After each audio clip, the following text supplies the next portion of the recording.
My name is Julia Marsh. I'm 27 years old. 11 months ago, I went into surgery for a ruptured appendix that had turned into something more complicated than anyone expected. 6 hours on the table instead of the projected 90 minutes, my family gathered in a waiting room, my phone sitting in my aunt's purse for safekeeping while I was unconscious. While I was under anesthesia, unable to speak for myself, my aunt used my phone to text my boyfriend, Daniel, and then answered when he called back, panicked, asking what was happening. She told him, in my voice, using my phone, that I'd decided I didn't want to see him anymore, that the surgery had made me rethink some things, and that he shouldn't come to the hospital. I woke up 7 hours later to find Daniel gone from my life, based entirely on a conversation I never had. Her silent revenge stories.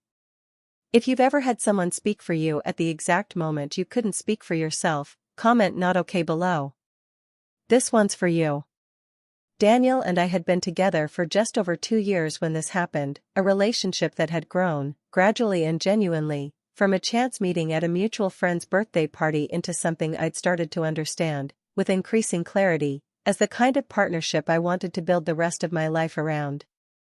He worked as a structural engineer, methodical and steady in a way that balanced well against my own more anxious, detail-oriented tendencies.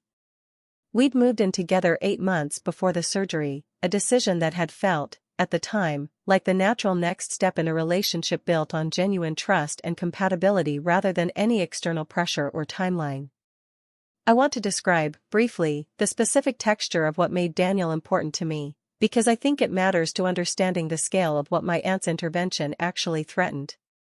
He was the kind of partner who remembered small details from conversations weeks earlier, who showed up consistently rather than in dramatic gestures, who'd sat with me through a difficult stretch the previous year when my anxiety had flared badly enough to affect my sleep and appetite, never once making me feel like a burden for needing that steadiness.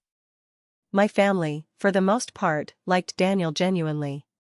My parents had welcomed him warmly from early in our relationship.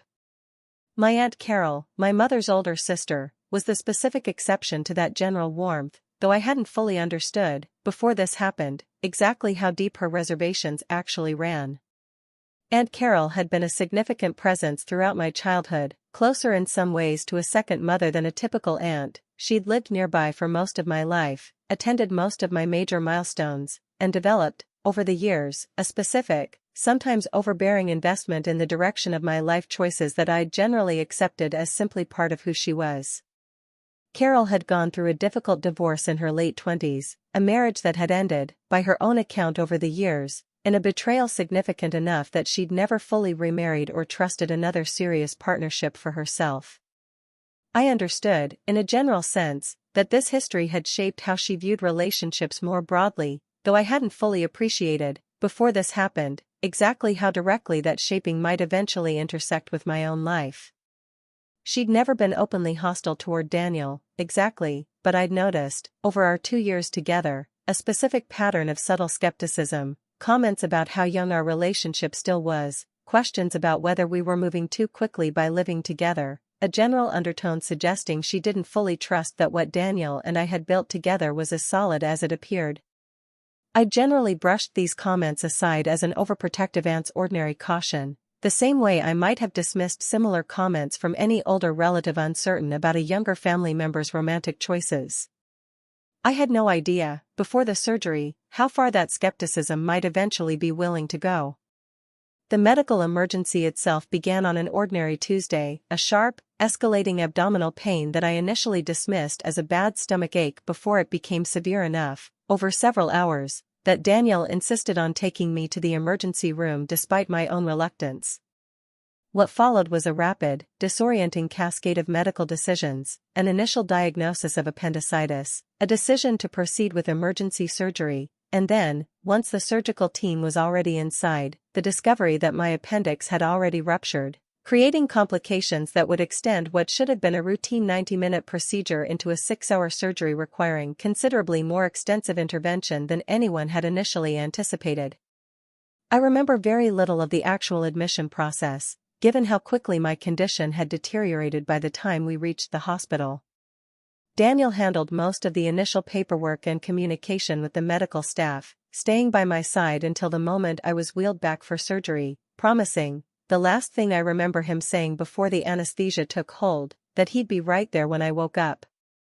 My parents arrived shortly after the surgery began, alerted by Daniel, and my Aunt Carol arrived not long after them, having been called by my mother as part of the extended family notification that happens automatically during a medical emergency like this one. What I've since pieced together, through multiple conversations with different family members after the fact, paints a specific picture of those 6 hours in the waiting room, a picture I want to describe carefully, because the context matters to understanding exactly how my aunt found the opportunity to do what she eventually did. Daniel, understandably anxious given the surgery's unexpectedly extended timeline, had been checking his phone repeatedly for any updates from the surgical team, a phone that, at some point during that long wait, he'd apparently misplaced briefly while stepping away to get coffee. My phone, meanwhile, had been placed in my Aunt Carol's purse for safekeeping when I was initially admitted, a routine, practical arrangement that nobody thought twice about at the time. Somewhere during those 6 hours, according to what my mother later described, Carol had stepped away from the main waiting area for an extended period, telling my parents she needed some air, a detail that seemed unremarkable in the moment but that I've since understood as the specific window during which she executed what I can only describe as a deliberate, calculated intervention into my relationship, using my own phone, while I lay unconscious on an operating table, entirely unable to consent to or even know about what was happening on my behalf.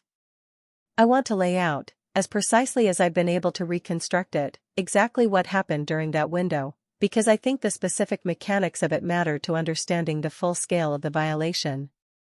Carol, using my phone, sent a text message to Daniel, who had briefly misplaced his own phone and hadn't seen the earlier flurry of concerned texts from friends checking in, that read, according to what Daniel later showed me, "Can we talk? I need some space to think about some things once the surgery's over." When Daniel, understandably confused and alarmed, called the number back immediately, Carol answered the call, apparently doing her best to modulate her voice, though Daniel later told me he'd noticed something slightly off about it, something he'd attributed, in the panic of the moment, to the medication or exhaustion he assumed I might be experiencing. She told him, speaking as though she were me, that the surgery had given me a lot of time to think, that I'd realized our relationship was moving too fast, that I needed space to figure out what I actually wanted, and that I didn't think it was a good idea for him to come to the hospital right now. When Daniel, understandably distressed, tried to ask follow-up questions, she cut the conversation short, saying she, meaning me, needed to rest before the family updated everyone on my condition. I want to describe, based on everything Daniel later told me, exactly how devastating this conversation was for him in the moment, because I think it matters to understanding the full scope of what my aunt's intervention actually cost, beyond just my own eventual discovery of what had happened. Daniel, already anxious about the surgery's extended timeline, now found himself processing what felt, to him in that moment, like the sudden, inexplicable end of a 2-year relationship, delivered in a phone call from a girlfriend he understood to be still recovering from major surgery, using language that felt cold and distant in a way that didn't match anything he understood about how I actually communicated, especially during moments of vulnerability. He told me later that he'd sat in his car in the hospital parking garage for nearly an hour after that call, trying to process what had happened, questioning everything about our relationship, wondering what specific realization I'd apparently had that would prompt this kind of sudden, definitive rejection at exactly the moment he'd expected to be supporting me through a medical crisis. Eventually, devastated and genuinely uncertain what else to do, he left the hospital, understanding, based entirely on the false information Carol had provided, that his continued presence wasn't wanted, that respecting what he believed to be my wishes required him to step back rather than push forward into a hospital room where he now believed he wasn't welcome. I woke up from surgery nearly 7 hours after it began, groggy and disoriented in the specific, disconcerting way that follows extended anesthesia, my parents and my Aunt Carol present in the recovery room, all of them expressing relief that the surgery had gone well despite the unexpected complications. I remember, in those first foggy minutes of consciousness, asking specifically for Daniel, genuinely confused when nobody in the room immediately answered, when I noticed a specific, careful quality to the silence that followed my question. He had to step out, my mother finally said, an answer that felt, even through the fog of anesthesia, somehow incomplete in a way I couldn't yet articulate. I asked when he'd be back, and watched my mother and aunt exchange a brief, uncertain glance before my mother said, carefully, that she wasn't entirely sure, that I should focus on resting rather than worrying about logistics right now. I didn't have the clarity, in those first disoriented hours, to push further. It would be nearly a full day before I finally understood what had actually happened during the hours I'd spent unconscious on an operating table. Once I was moved to a regular hospital room the following morning, still exhausted but considerably more lucid than I'd been immediately post-surgery, I finally reached for my phone, expecting the usual flood of messages from friends and family checking in on my condition. What I found instead confused me deeply, a text thread with Daniel that included messages I had no memory of sending, phrased in language that felt entirely foreign to how I actually communicate, especially with him. I scrolled through the exchange with a growing, specific horror, understanding, even before I fully pieced together what had happened, that something was deeply wrong with what I was reading. I called Daniel immediately, my hands shaking despite my still limited physical strength, and he answered on the first ring, his voice carrying a specific, careful distance I'd never heard him use with me before. "Julia," he said. "I wasn't sure if you wanted me to answer." "Why wouldn't I want you to answer?" I asked, genuinely confused, before the specific horror of understanding began to settle in as he started explaining, hesitantly, exactly what our conversation during my surgery had apparently included.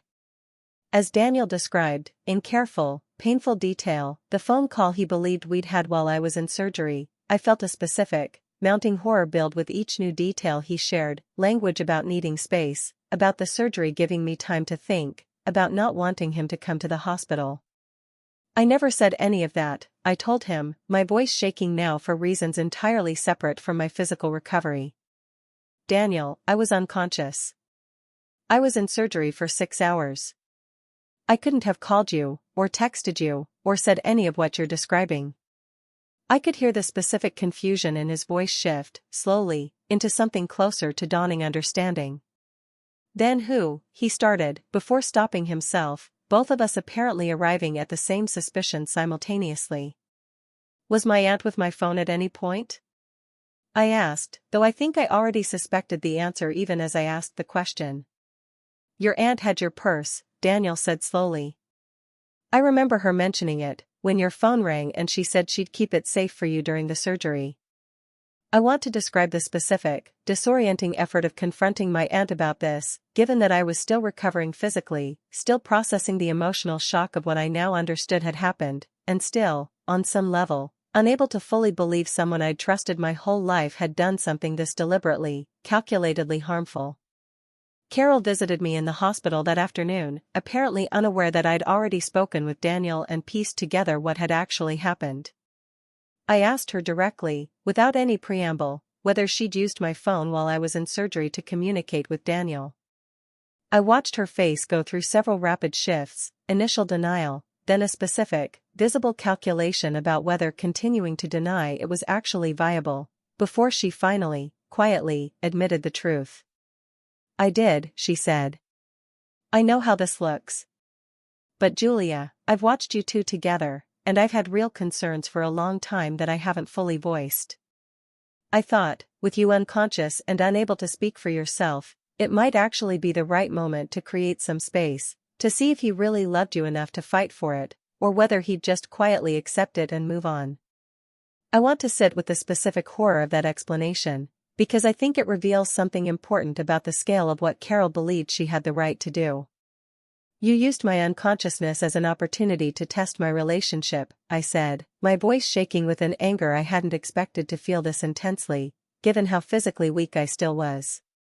"You impersonated me, to my boyfriend, at the exact moment I was least able to consent to or even know about what you were doing. Do you understand how completely you violated me, doing that?" "I was trying to protect you," Carol said, though her voice carried less conviction now than it had at the start of the conversation. "I've watched you move so fast with him, moving in together, and I thought if there was any real weakness in what you two had, better to find out now than after you'd built even more of your life around him." That wasn't your decision to make, I said. Not ever, and especially not while I was unconscious on an operating table, unable to defend myself or my own relationship. You took away my ability to speak for myself at the exact moment I most needed to be able to. I asked her, directly, the question I most needed an honest answer to, even as I suspected the answer might not fully satisfy me. Why would you think this was ever an acceptable thing to do, regardless of whatever concerns you had about Daniel? Carol was quiet for a long moment, and when she finally answered, her voice carried a different quality than the defensive explanation she'd offered initially. I think about my own marriage sometimes, she said. How I trusted someone completely, how devastating it was when that trust turned out to be misplaced.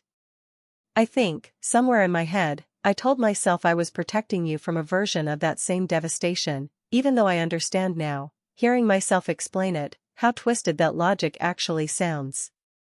Your own marriage ending badly doesn't give you the right to sabotage mine, I told her. That's not protection, Carol. That's projecting your own unresolved pain onto my life, and using a moment when I was completely vulnerable to act on it without my knowledge or consent. She didn't have a response to that. I don't think there was one that would have actually held up against the plain fact of what she'd done. Once Carol had left the hospital room, still without any full acknowledgement of the actual scale of what she'd done, I called Daniel back immediately, needing him to hear, directly from me, the full truth of what had actually happened. I need you to know everything, I told him. My aunt used my phone while I was unconscious in surgery. Everything you heard, everything you were told, none of it came from me. I never said I needed space. I never said I didn't want you at the hospital. I would never have said any of that, about you, about us, especially not during a medical emergency where I needed you more than almost any other moment in our relationship. I could hear Daniel's breath catch on the other end of the line, the specific sound of someone processing a genuinely disorienting reversal of understanding. I left, he said, his voice thick. I left the hospital because I thought you wanted space. I've been sitting with that for almost a full day now, thinking our whole relationship had just ended, in the middle of the worst medical scare of your life, and I wasn't even there for you because of it. None of that was real, I told him. I need you to understand that completely. I want you here. I've wanted you here this entire time. My aunt took that choice away from both of us. Daniel arrived at the hospital within 40 minutes of that call, and I want to describe the specific, overwhelming relief of seeing him walk through my hospital room door, understanding, in that moment, exactly how close my aunt's intervention had come to permanently derailing something I genuinely valued.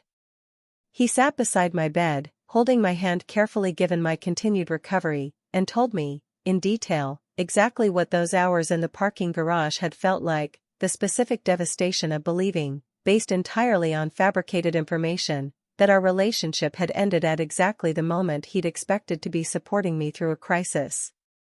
I need you to know I would have fought for us, he said. If I'd had any reason to believe that call was actually coming from you, genuinely, I would have pushed back, asked more questions, tried to understand what was actually happening rather than just accepting it. But it sounded like you, using your phone, and I didn't have any reason, in that moment, to suspect it wasn't. I told him I understood completely, that I didn't hold his initial acceptance of the lie against him in any way, understanding how convincingly Carol had apparently managed to construct the deception, exploiting exactly the kind of trust that any reasonable partner would extend to a phone call that appeared to come directly from someone they loved. I want to describe the conversation I had with my parents once Daniel had left to get some rest, a conversation I approached with real uncertainty about how they'd respond, given Carol's long-standing, significant presence in our family. I told them everything, plainly, the same detailed account I'd given Daniel, the fabricated text, the deceptive phone call, Carol's eventual admission and her stated justification for why she'd believed this kind of impersonation was acceptable. My mother's reaction surprised me with its intensity, given how close she'd always been to her older sister. I need to sit with this, she said, her voice tight with a specific anger I rarely saw directed at Carol. I don't have words yet for how completely inappropriate that was. You were unconscious, Julia. You couldn't consent to anything she did on your behalf, and she used that vulnerability to actively sabotage your relationship, based on nothing more than her own unresolved feelings about her own marriage. My father was quieter, more measured in his immediate response, though no less genuinely troubled by what he'd heard. "I think we need to have a serious conversation with Carol," he said, "about what kind of access and trust she gets going forward, given what she's shown herself capable of doing." A few days after my discharge from the hospital, once I'd recovered enough to have a longer, more sustained conversation, my parents arranged a meeting with Carol, at their house, specifically to address what had happened directly, as a family, rather than letting it remain an unresolved tension simmering beneath the surface of future gatherings. I want to describe the specific quality of that conversation, because I think it illustrates something important about how a family actually processes a betrayal this significant, rather than simply offering a clean, satisfying resolution. My mother laid out, plainly and without softening, exactly what Carol had done and why it represented a genuine, serious violation rather than simply an overprotective aunt's misguided intervention. Carol, to her credit in some limited sense, didn't attempt to minimize what she'd done in front of the full family the way she'd initially tried during our private hospital conversation. "I understand what I did was wrong," she said, though her voice still carried a specific defensiveness underneath the acknowledgement. "I don't think I fully understood, in the moment, how completely I was overstepping. I think I convinced myself I was protecting Julia, and I didn't examine that justification nearly closely enough before I acted on it." I want to describe what I said in that family meeting, because I think the specificity of it mattered to how the rest of my relationship with Carol eventually unfolded. "I need everyone here to understand something clearly," I said. "This wasn't overprotective. This was Carol deciding she had the right to make major decisions about my relationship, without my knowledge or consent, at the exact moment I was least able to advocate for myself. If I'd died on that operating table, Daniel would have spent the rest of his life believing I'd rejected him in my final coherent hours, based entirely on a lie." The room went quiet at that specific framing, and I watched Carol's face shift, visibly, at hearing the stakes of her actions articulated in a way she apparently hadn't fully considered herself. "I need consequences that actually match the scale of what happened," I continued. "Not just an acknowledgement in a family meeting. I need you to understand, Carol, that you no longer have unsupervised access to anything involving my personal life, my phone, my relationships, my medical decisions, until you've demonstrated, over real time, that you understand why what you did was so completely unacceptable." Carol was quiet for a long moment after I finished, and when she spoke again, her voice carried a different quality than anything she'd offered previously, something closer to genuine, if still incomplete, reckoning. "I think I need to actually understand why I did this," she said, "beyond the surface explanation I've been giving. I think watching you build something with Daniel, something that looked solid and trusting in a way my own marriage never was, brought up something in me I haven't fully processed, even after all these years. I think some part of me wanted to test whether what you had was actually as solid as it looked, because some part of me still can't fully believe that kind of trust is possible, based on my own experience." "That's an explanation," I told her, "not an excuse. I appreciate you actually examining it honestly, finally, but I need you to understand, your own unprocessed pain about your marriage is not a justification for sabotaging mine. I'm not responsible for helping you work through that pain, especially not by allowing you access to violate my trust the way you did." I want to describe, honestly, how my relationship with Carol evolved over the following months, because I think the gradual, uneven nature of that evolution matters more than a clean, simple resolution would. For the first several weeks after the surgery, I maintained almost no contact with Carol at all, needing genuine space to process both the medical recovery and the emotional violation of what she'd done. She respected that distance without pushing, which I noted, at the time, as a small but meaningful sign that she understood, at least somewhat, the severity of what she'd caused. Daniel and I, meanwhile, used the incident as an unexpected catalyst for deepening our own relationship in ways that surprised us both. We talked, extensively, about the specific vulnerability of what had happened, how easily an external actor had been able to nearly derail something we'd both genuinely valued, simply by exploiting a moment when I couldn't speak for myself. That conversation led, eventually, to a deeper conversation about our future together, one that Daniel initiated, several months later, in a proposal that felt, given everything we'd navigated together, like a specific, deliberate statement about the strength of what Carol had tried and failed to destroy. I want to describe the specific significance of Daniel's proposal, given everything that had preceded it, because I think it illustrates something important about how genuine partnership can actually be strengthened, rather than weakened, by surviving a deliberate attempt at sabotage.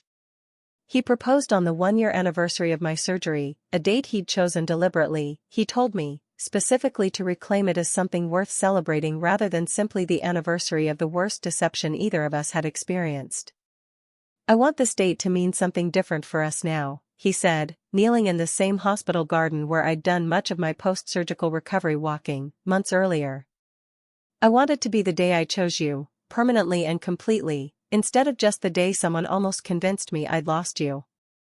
I said yes, understanding, in that moment, the specific, full-circle significance of reclaiming a date my aunt had tried to turn into an ending, transforming it instead into the beginning of the next chapter of a relationship her intervention had ultimately failed to destroy. I want to describe, honestly, the complicated decision of whether to include Carol in our engagement celebration, given everything that had happened in the preceding months. I decided, ultimately, to invite her, though with a clear, direct conversation beforehand about exactly what that invitation required of her, genuine, visible acceptance of Daniel and our relationship, without any of the subtle skepticism or undermining that had characterized her attitude toward him even before the surgery itself. She attended, and I want to be fair in describing her behavior that evening, because I think the specific effort she made mattered to how our relationship continued evolving afterward. She approached Daniel directly, early in the party, and offered what I understood, watching from across the room, to be a genuine, direct apology, one I later learned included a specific acknowledgement of exactly how her own unresolved feelings about her marriage had shaped her actions, an honesty that went further than anything she'd offered in our earlier family conversations. Daniel, for his part, accepted the apology with a specific grace that I found myself genuinely proud of, understanding, watching that interaction, exactly the kind of steady, thoughtful partner I'd chosen to build my life around. People who hear this story sometimes expect me to say I cut Carol out of my life entirely, that this represented an unforgivable, permanent rupture in our relationship. It didn't, though I think it's important to say that the relationship that eventually continued was considerably more limited, more carefully bounded, than what we'd shared before the surgery. What actually happened was something more complicated, a genuine, serious violation of trust, one that could have permanently derailed something I deeply valued, forced into visibility a pattern of unresolved pain in Carol's own life that she'd apparently been managing, quietly and destructively, by inserting herself into decisions that were never hers to make.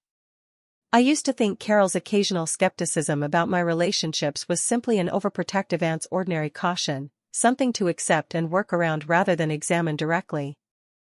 I've since learned there's a critical difference between protective concern, expressed openly and respectfully, and active sabotage, executed in secret at the exact moment someone is least able to defend themselves. I found myself, in the months since this happened, sharing a version of this story with several friends who've mentioned their own complicated family dynamics around medical emergencies or other moments of genuine vulnerability. Think carefully about who has access to your phone, your accounts, your voice, during moments when you genuinely can't speak for yourself, I tell them. Most people would never dream of exploiting that kind of vulnerability. But it only takes one person with unresolved motivations of their own to cause genuine, lasting damage, in exactly the window when you're least able to protect yourself against it.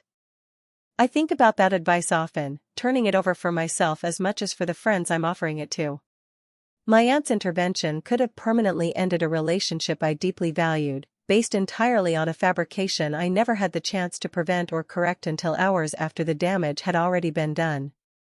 My relationship with Carol today exists in a genuinely limited, carefully bounded form. We see each other at larger family gatherings, maintain a polite, functional connection, but I no longer extend her the kind of unguarded trust and access I once did without a second thought.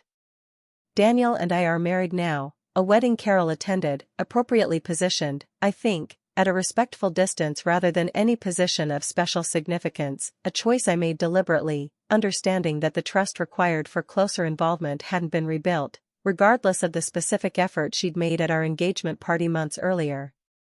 I don't know if that trust will ever fully return to what it once was. I've made peace with the possibility that it might not, understanding that some violations, however sincerely regretted afterward, permanently reshape what someone is willing to extend going forward, regardless of how much time passes or how much genuine effort at repair follows. If there's a lesson in this, it's one I carry with me now every time I think about those 6 hours I spent unconscious on an operating table, unaware that someone I trusted was actively working, during that exact window, to dismantle something I valued deeply. Real love survives being tested honestly. It doesn't need to be tested through deception, through someone else's unauthorized intervention exploiting a moment of genuine vulnerability. What Daniel and I actually had was strong enough to survive Carol's sabotage, not because her test proved anything meaningful about our relationship's strength, but because I woke up, understood what had happened, and refused to let a lie define something that had never actually been true. I think about Carol's own unresolved pain sometimes, the specific weight of a marriage that ended in genuine betrayal, decades earlier, still apparently shaping decisions she made in my life long after I'd have expected that pain to have found some healthier outlet. I don't think that pain excuses what she did. But I think understanding it helps me hold something more complicated than simple anger, which has been necessary, I think, for any version of a continued relationship with her to exist at all. If you've ever had someone speak for you, or make decisions on your behalf, at a moment when you genuinely couldn't advocate for yourself, I'd love to hear how you found out, and what you did once you knew. Let me know in the comments. And if this story meant something to you, consider subscribing. There are more stories like this one coming every week.